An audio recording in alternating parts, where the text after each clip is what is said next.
Hello everyone, welcome to another podcast. This is Rami, your host. Today I'm very excited because I'm sitting here and I'm going to talk to Cory McKane. He's the CEO and founder of an amazing app company. We're going to get into it. But if you like what you see or you learn or listen, please share with other people because we believe that we all can learn from each other. That's why I'm here. That's why we bring these people here that you can learn from. But Cory, welcome, man. Appreciate it, man. This is a gorgeous studio. Oh, thank you so much. I thought we were going to do a little room. There's like a guy with a camera here, got an audio engineer. I'm like, no, thank you. I would have dressed a lot better if I know where man, it's all good. It's all about the story, man. In the story, the rest doesn't define you. Appreciate it. Well, you're good. But tell me what's going on, man. I heard about your app, and you're pretty young. You're pretty young compared with your career, like what you have done.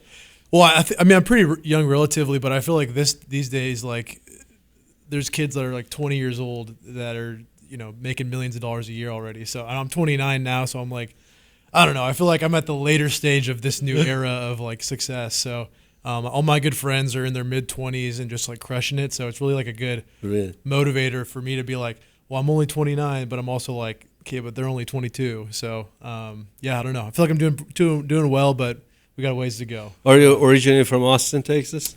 My dad's from Houston. My parents met in LA, and my mom's from Washington, and they kind of just chose one of the two. They chose Washington, so I'm from Washington State. West Coast my whole life, and moved to Texas finally about 2 years ago. So really? How you like it? Minus the humidity, it's awesome. It's the best city in the country. The heat's just gross in the summer. I was telling you before, I wear shorts because I get too sweaty. I just can't do it. So like around November, I start putting on the jeans and I get to wear my long outfits. But besides that, it's the best startup city in the country right now. It's amazing. When did you decide that you're going to be an entrepreneur? I saw the stuff that you have done, and I said, this guy is a hardcore. Yeah. I basically failed. I ran a B2C, we were just talking about a social platform. I ran a B2C social fitness like kind of marketplace for about 4.5 years. Essentially, I got out of college and I was like, well, why isn't there a platform where personal trainers and can sell their fitness programs? And I was like, I thought it was weird that I wanted to buy a bodybuilding program and I'd have to go on Google to find this plan. So anyway, I spent 4.5 years building out this platform. We had 400 trainers, 800 fitness programs. You could filter through them. You could buy them. Wow.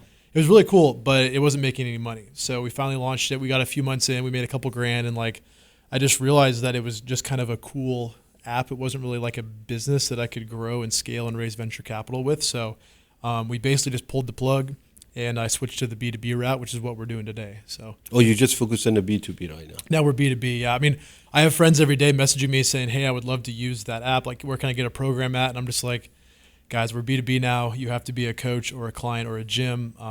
So the public can't use the app anymore. I wish they could. We could turn that on in any second, but it just doesn't make us any money. It's not as scalable. Exactly. Yeah. And I always say this, that if you can't scale it, you don't have business. Exactly. Don't get me wrong. I would love to have my friends go on WeStrive and be able to follow a workout and track their data. We might turn that on in like a year or two, but it would just be me paying for server costs and them having a cool app that they can use. How did you come up with the name? I really like the name, WeStrive. What is the philosophy with that? Yeah, so we actually were called PerFIcT. It was a PerFIcT, and it was fit capitalized, so like PerFIcT. But it was spelled wrong, so like it's not the word perfect, it's perfect. So SEO wise and like Google and iOS wise, like you're going to the App Store on your iPhone and you're typing in perfect and it's like, did you mean perfect? And then you have to respell it. And so it's really annoying. And then when I'm talking to you, I have to spell it out loud. And so not only that, but we didn't want to limit ourselves into just fitness. Like, what if we wanted to go into nutrition or to health? So I kind of just like scrapped the name and I was like, well, we need to start thinking of a new name. And then I noticed in a lot of our pitch decks, we said, we're striving for this. I'm striving for that. And I was like, well, I kind of like the word strive, and it's not really used in a lot of contexts. And then we also like the idea of like a community, like you have a gym on our platform and all of your trainers and all of your clients and all of your coaches are all in one spot. So I was like, well, why not WeStrive? somehow it wasn't taken anywhere. So That's we unbelievable. just dibsed it across the board, and we went from there. So yeah, it worked out. That's the nice name. Yeah, Like appreciate it. it's different, it's scalable, and Yeah. and you can apply it anywhere. But you've been working on it for 7-8 years. That's 7 years. Yeah, 7 years. How that experience been so far? Yeah, I mean, it's really annoying to think about it like that because I think about it every day because I'm literally just like, you've been doing this for 7 years. Thankfully, we're at a point now where like things are going really well and we're scaling and we have a bunch of big partners. But if you take me a year ago and you're like, you've been doing this for 6 years and it's like we're making a couple $100 a month and we're trying to grow this broken B2B platform and it wasn't working. We've figured things out, thankfully, and now we're doing well. But yeah, I mean, it's been a really cool roller coaster. Like when I look back, it's weird to think that I was in college when I started this, and now I'm like in Austin, Texas, on a podcast with you talking about how we're in a B2B software company. It's just like I never thought I would be here. I got my accounting degree. I was like I competed in like weightlifting competitions. I was never a CEO. Like it just. I don't know why. This is actually amazing because we talk about entrepreneurship and I've been an entrepreneur for more than 28 years or whatever.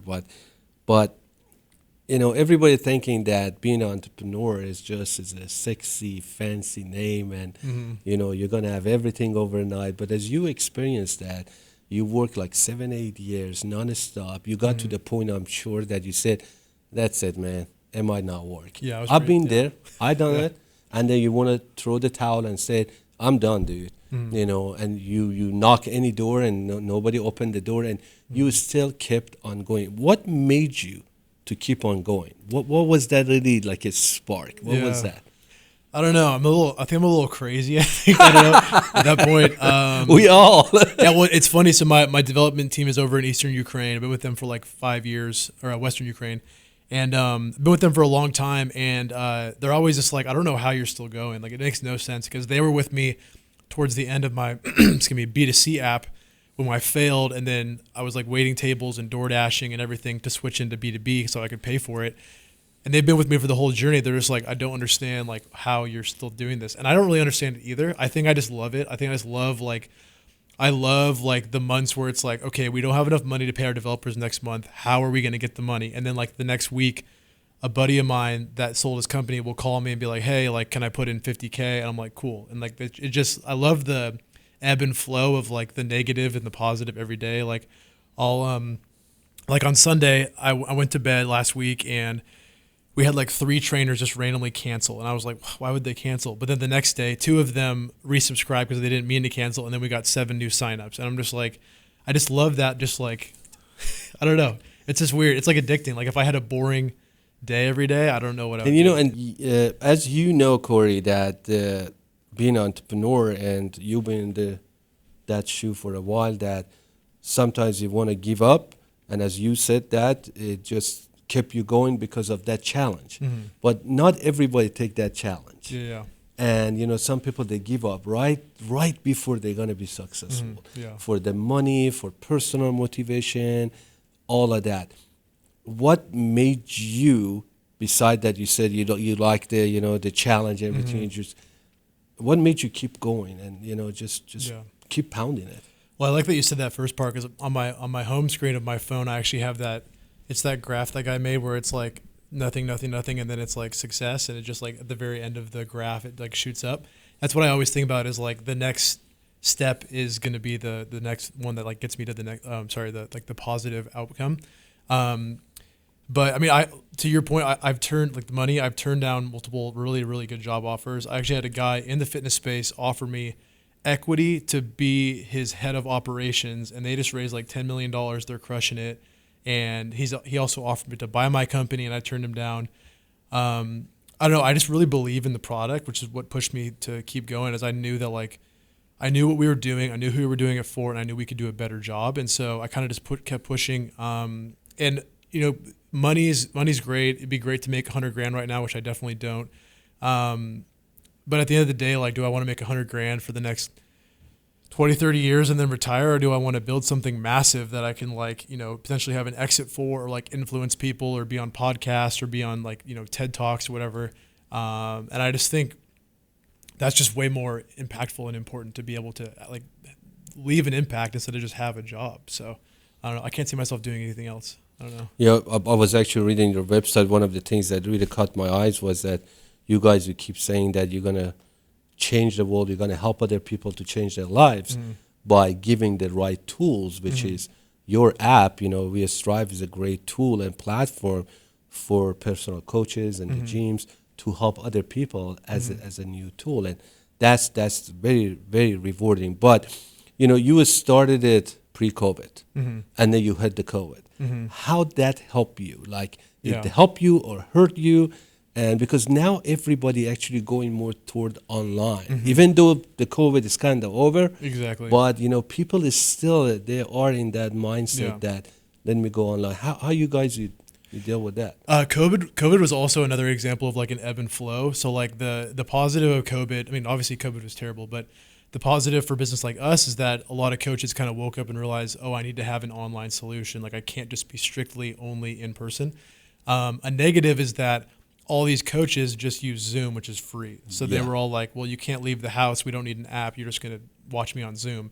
That obviously didn't last forever. So as soon as Zoom ended, they came over to us. But yeah, there was tons of just like, obviously gyms are shutting down. So you don't have a lot of gym owners using software anymore. But then the positive of that is that now that we're working with gyms, we actually, part of our pitch deck and our presentation to gyms is saying like, hey, if there's ever another COVID outbreak, if there's any outbreak that pushes your gym, offline essentially, we can take your entire gym in a few minutes and make it a remote business. So it's like a positive that we can offer now as like a perk for these gyms. So I mean, there was so many different negatives and positives that every business owner had. I can't really complain too much because like I didn't have my business shut down. I didn't like lose millions of dollars. I wasn't one of those gyms that like had to literally close their business. So it could have been way worse basically. And you guys, you're in the phase of raising money from the VCs or? Yeah, so we're doing a seed round right now. We've got like 300,000 closed, about 200K soft close. So just trying to raise like $1 million right now. Basically just putting that towards developers, hiring account managers, sales leads, and all that stuff as we kind of scale. How is your experience dealing with the VCs? Because I hear horror story, I hear good stories, and I dealt with them too, But what is your guys' approach? Because most of them, they kind of invest in you as a leader, as a founder, as where you see where you're going, and because at the end of the day, the application is the application. Of course, it's important to be scalable and make money, but the human aspects of the deal is a lot. What is your experience with the VCs? I agree. I mean, I feel like I'm a pretty good person and a good CEO. Yes, you are. Appreciate it. So I've never experienced a negative, the other side of that where it's like, we didn't invest in you because of you. Like they always invest in me because of me, I feel like. However, like I said, our business has always been scaling. We were still figuring things out and now we have it kind of figured out. So previously they would be like, well, we love you, but we don't love your business right now. So now it's kind of like, okay, we love you still. And now we're seeing your business get some traction. Now we want to put a check in. So, previously I definitely had some bad experiences. It's actually funny. I just had a situation happen. So, I had this VC out of Houston schedule a call with me. I did the whole due diligence thing. We go to call 2 and one of the associates canceled on me 3 times at the last minute in one day. Canceled, rebook, canceled, rebook, canceled, rebook. And then he shows up 5 minutes late for the 4th call, didn't apologize, went on his thing. And then I do a 5th call with their like head of something, and that guy cancels on me last minute too. And I just get pissed. So I tweet about it. I was like, I didn't tag the fund, but I just said, I'm so sick of VCs. Like they don't care about my time, whatever, blah, blah, blah. The managing partner of that fund actually found it. He DM'd me on LinkedIn, and now he's going to put in a $100K check. So it actually worked out. So I don't know. I guess I found better success dealing with the individual angels or the individual partners of a VC fund than the fund as a whole. Yeah, I had the same experience. Angel investors is much easier to deal with rather than venture capital firms. Exactly. It's I don't know. It sometimes can get gets very brutal. But right now, as far as your application, any like a box gym or any small gym or owners they can use it, they can sign up, and how is that process? It's just Yeah, so predominantly we've been just in the independent coaching space. We realized that wasn't that scalable. Like it was scalable, but like they're paying us 17 to $100 a month. It's not that much. So we spoke with some gyms and realized that our software was actually great for gyms. So we actually launched in private beta a month ago a full gym software as well. So right now we have about 4 or 5 gyms paying us to use the software, and then we're going officially live later next month.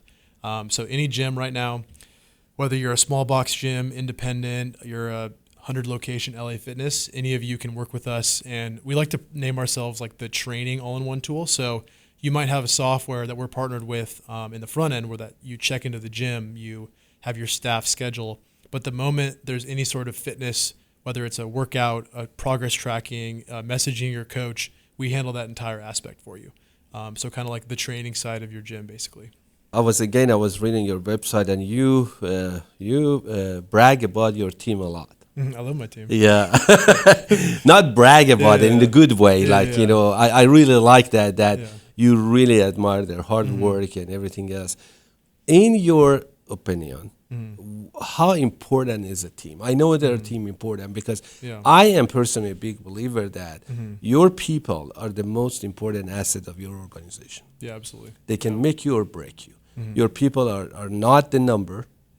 You cannot treat them with a number, and you have to take care of them and make sure, at the same time they're doing the right thing, you do the right thing as well as a leader. How you manage the team, and I know you said you are young, but you have enough experience. You've been there, done that. How you manage the team and how you value them. Yeah. I mean, I love my team. I think my worst quality as a CEO right now that I'm getting better at is knowing when to hire someone. I'm very much like, can I cuss? Is that okay? Oh yeah, okay. yeah. Oh yeah, come on. I didn't know. Yeah. I'm very much like a fuck it, I'll do it myself kind of guy. I'm like a, do I need to hire this person, or can I drink a little less Saturday, wake up early Sunday, and work for 4 hours every Sunday, and then take that role over? That's kind of, I've taught myself SEO, analytics, like website building, like our whole web flow, WeStrive.com. I built that whole thing. Like I can handle all this stuff. So I'm like, do I need to hire for that role? But I will say, once I finally hire for a role, I'm very good with working with my team. I'm really believe in being able to have a full open communication. So our Slack channel, everyone's connected to everybody. I have a dev team in Ukraine, as I mentioned. I've got a VA in the Philippines, some employees in the U.S., analytics person in Colombia, SEO guy in Brazil. Like we're all over the place, but we're very connected. So I mean, I don't know. I think team is insanely important. I realized a long time ago I can't do this on my own. But yeah, I'm not very good at knowing when to hire, but once I do hire, I'm extremely good at being able to manage that person, make sure they have the right tasks, follow along their journey, and trying to help them learn and be a better employee, basically. You just mentioned something that most of the entrepreneurs, they really don't mention based on my experience, because I've been around the neighborhood enough. And they say that if you hang around barbershop enough, you will get a haircut eventually. I don't have any hair to get a haircut, but you've been in too many barbershops. I know, but I've been around the barbershop a lot. A lot of entrepreneurs that I've been dealing, they not actually admitting their flaws. Like you just admitted that, and I have it too. Trust me. There's a lot of entrepreneurs. They don't want to be a micromanager, but they just say, okay, I'm going to do it myself because no one can do it better than me. In some cases, that might be true. But some cases that you got to let it go, because I always say this, and this is for you guys to listen to it, your audience, that the moment you fire yourself, like that's the moment that you feel that you're going somewhere, you're scaling. Exactly. I always tell my staff every day, try to fire me, try to fire me. And they said, I don't know, come up with something, get rid of me. Get rid of me, and then they're constantly trying to fire me. And then when that mentality is going on in any culture of the company, then you see it, okay, now I'm doing something good. Because, you might be, have more important tasks to focus on rather than sitting and doing SEO. And we can all learn that. You might save a couple of $100 a month or 1,200, but as a, outsourcing it, or you focus on something else, that would be a different story. But this is amazing, and thank you for sharing that, because a lot of people did, a Like I'm too trusty. That's one of my flaws. Like Yeah. I want to help everybody, and I got to the point that, like last month, I said I want to learn to say no, because I have limited time. I can't really help everybody. I mentor people. I do this. I do that. I said I can't really help everybody. You know, I just gotta stop and learn how to say no, and I'm learning that, and it's helping. It's helping, but. I'm sure you have something to work on for I definitely do all the time. this year, but where you see that WeStrive is going, like your projection for the 2023. Yeah, so it's a lot of stuff is about to happen. So right now in our independent coaching market, we're doing about $50K a year in subscriptions. We're processing like $500,000 a year in revenue, and in the next 3 months, we could easily 20x that, just because of the gym market's so powerful. We've got a partnership with the largest gym conglomerate in the world, where they have about 19,000 gyms. They do all the software for LA Fitness, YMCA, Lifetime, Blink, etc. And we signed an agreement where we are their exclusive training partner. So in every gym that they run front-end software in, WeStrive will be the training arm, as I mentioned earlier, where we handle the progression and the workouts and all that. So that goes live late November. They have a massive army of gym they're going to be sending us. They've got, at any point they could send us a 100-location gym like that, and all of a sudden we've 20x our MRR. So I feel like we've been in the independent coaching space for so long. We've been kind of like getting ready for this. Like I am more than ready for a massive expansion. You're ready to scale. I'm so ready. Like I've got all the employees I'm going to hire. I've got our funding round coming out. It's like, I'm like, let's go. So we're. How easy is to onboard a new gym? Like, is it right now? I'm sure you have that process that. Yeah. As you said, you're going to scale. Is it easy? Like today they sign up, by next day they can be live and up and running, or they can be live and up and running right away. So it's all automated. But don't get me wrong, though. I know, like, for example, we have a working partnership with LA Fitness right now. We're trying to get those gyms going. It's been a long process, but like, let's say that Lifetime Fitness signs up with us in December. It could easily take them like 8 months to get all of their locations on board. I wish it was as simple as they sign up and then they add all 100 location managers. They add all of their coaches. That's not going to happen. Like, I know it's going to be a long process, and I brought on a lot of mentors and advisors that have been in B2B sales and partner sales and channels and all that stuff, that have just told me like, hey, just be realistic about it. It's not going to happen overnight. But to answer your question though, yeah, any gym at any point can just sign up, add their coaches, have a full administrative back end for their gym, and then add all their clients and be off to the races. So it's like it can take a few minutes if you wanted to. So. And then I look at your pricing structure for like a gyms with, if somebody has more than 100 clients, that would be a custom plan, right? That you guys need to more than 1,000. Yeah. Oh, more than 1,000. Yeah. So we basically our structure is really easy for pricing because it's the same whether you're a coach or a gym. It's just a little bit skewed. So if you're a coach, your first client's free, all the way up to you pay $250 for unlimited. If you're a gym, your first 150 clients are $150 a month, and it goes up to about $1,000 a month for per location. So it just kind of depends on how many clients you have on either the gym or the trainer side. Yeah, your pricing is well written and very affordable compared absolutely with the other software that I have seen. But you just mentioned something about you had mentors. Why did you get a mentor?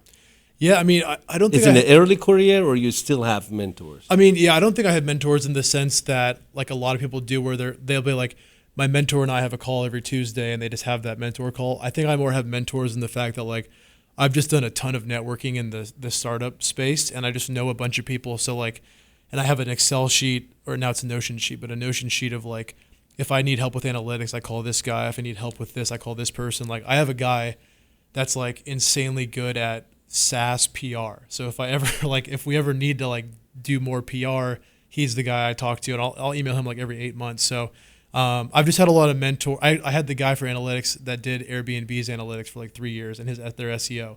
So like if I ever need SEO help, I'll shoot him an email. He'll answer my question. We're good to go. So I have I don't have an official like mentor. You have a solid network. Yeah, exactly. Yeah, I have a good like of advisors and the people that they can jump in and actually help you out. Exactly. And Yeah. that's pretty good for any entrepreneur. I'm sure you agree with that, Mm-hmm. to have that kind of network. Mm-hmm. Yeah. Like, as you know, networking is very important for any entrepreneur. Yeah. To get to know their colleagues, to the people around them, Mm-hmm. and in one day, if you need help, you can jump on that. Yeah.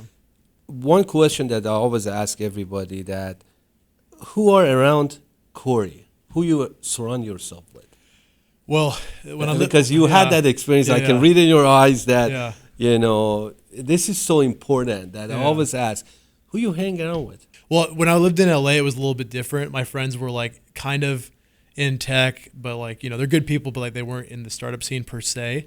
Regardless, I always surround myself with good people, like it's people that I can like trust and that are hardworking and ambitious and want to, achieve their goals. But now that I'm in Austin, it's funny, like we have a group chat of like 15 guys or girls, whatever, and everyone's like either a CEO or like somewhere high up in a tech company. And we didn't mean that, or like a VC. We didn't mean to do that. It just like, that's how Austin is. Like all my friends just happen to be like my good friends that I run that I interview or have the podcast in the same studio of, they literally are like the CEO of this underground delivery company. And then my other guy's like a top VC in Austin. It's just like, so pretty much all my friends here are like VCs or startups. And I've mainly gotten those. I actually, speaking of networking, I host a monthly massive like VC founder happy hour.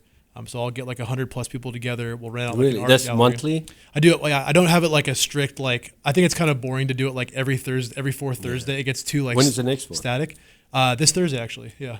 Really? I'll send you an invite. Yeah. There you go. I love to come. Yeah. So I'm hosting. I love networking, man. Do you know Mass Challenge? Yes. Yeah. So I'm hosting their closing ceremonies for their little week they're doing this week. So I'm hosting their happy hour at an art gallery in South Austin. So yeah, definitely. Just shoot me the things. We get information. Yeah. Yeah. I love that, because the networking, as you know right now, is not about selling. We were talking about that earlier. Yeah. It's all about getting to know each other and helping one another. Exactly. Because you don't know when all the experiences comes together, all the knowledge comes together. This community this entrepreneurship community can help a lot. Yeah, exactly. Because you are into fitness, I'm into something else, the other way. But we all have that kind of little ecosystem going on that we can help one another, and we all grow. Yeah. No, I 100% agree. I always tell people that same thing. It's like, if you go to these meetups trying to like close a sale or like, get an investment, you're never going to get it. I find my best networking connections are from like a cumulative, just being nice to someone and meeting them like 12 times. And they're like, oh, actually I actually invest in fitness and I would love to put in like 100K. And I'm like, cool. I went to a networking event the other day that was in fitness. This guy's been inviting me for a while. I finally went. We hopped on a call together. I go to this meeting, and then I met like this guy that now is introducing me to another guy that's probably going to invest in my company. And it's like, I wasn't trying to get an investment, but just being active and friendly and not trying to sell is just the way to do it. I think the way you're doing it, you're really building the trust. Yeah, exactly. Yeah. You're building the trust, which is most of the people, they're missing on that. They just want to go into the hardcore sales before even get to know the person and build, because the time's changed. Yeah, it's different. It's really different. Can't sell me this pen. Yeah. No, it's just like that. Like in a Wolves of Wall Street, send me this pen. Yeah. It doesn't work like that, you know. But now is the time to build that trust in order to get something to work together and all that stuff. Yeah. Do you have any advice for the people that they're entrepreneurs and they're gonna go into the app? I hear a lot of people, they're gonna get into the app. Don't do it. Yeah. Never do it. Yeah. They all want to get into some sort of the app, and they say, this is gonna work. This app is gonna work. We're gonna make $1 million. Do you have any advice, even before what they have to do? That's not my expertise. Because you went through that. Maybe you have something to tell these people. I have lots of advice. Everyone listen. Well, no, what's good is that I feel like when I started working in the startup space around 2015, 2016, apps were like pretty new around then. And everyone was like, I want to make an app. I want to make an app. That's died down a little bit. I feel like people are starting to be like, okay, it's a little bit harder than I thought. My advice is always the same, is like, just don't do it. Like it really is exhausting, because like then you finally get the funds, you finally build the app, and then you got to deal with Apple kicking your app off the App Store. You got to deal with Android. Like we've been dealing with Android for the last, usually Android's the chill one. the last 3.5 months, we've been trying to get our homepage to allow that you can pull from Google Fit to pull like your sleep data and like your heart rate and all that stuff. And it's just like form after form and denial. Like it's exhausting. Like we don't want the data. We want you to be able to use it. And so there's a million reasons why it's exhausting to have an app. I mean, my biggest advice is if you do want to have an app, make a very, very native web native friendly website. So like you don't need people to go download an app on their phone to follow your business. You can just make a really responsive website. And there's actually a lot of companies that I know of that want to make an app, and it doesn't make any sense. Like you have to like put yourself in their shoes. Like if, for example, this podcast studio, like why would you guys have an app to book the podcast studio? Yeah. Why wouldn't you just use a Calendly link? And I have people all the time telling me like, I'm going to make an app for this. And I'm like, that's a waste of everyone's time. Like you don't need that. So, because I hear that you are right. A lot of businesses that I hear, they said, I want to have my own app for my business, but what you're saying that what is the purpose? Exactly. What can you not do it with the responsive one-page site or something like that? Exactly. Yeah. No, that's exactly what it is. I mean, you don't need, and I think about it too. It's like you have to go to the app store, you have to put your password in, you have to download, you have to make an account. It's like all those steps, you're losing people in that churn. And then that's not even counting all the money it costs you to do that, dealing with the app stores. Like 9 times out of 10, a responsive website is the answer, and you don't need to have this like, robust mobile app for what you're building. Yeah. Any other advice you have for entrepreneurs in your age?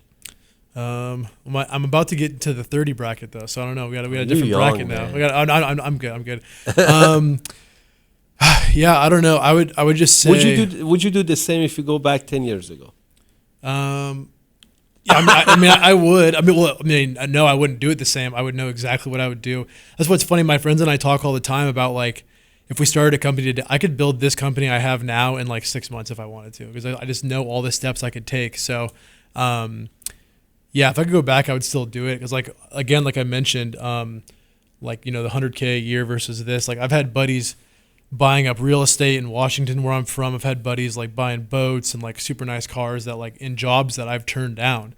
So it has been really exhausting to see that. But at the end of the day, it's like the people I've met, the experiences I've had, like all the, random startup weekends in Miami, all this stuff, like that wouldn't be a part of my journey if I had just got my accounting degree and then became an accountant. So I would definitely still do it. Do you have any regrets? No, I mean, I don't know. Well, there's always the expression like there's no regrets. Like, I'm here where I am. My only regret is that so we're an all-in-one tool, and if I could go back in time, I wouldn't have launched an all-in-one. I would have started with something as simple as like a really good calendar for booking, and then built an all-in-one after. Whereas we did it in an opposite way. We're currently building this awesome booking tool after we spent years building this massive all-in-one.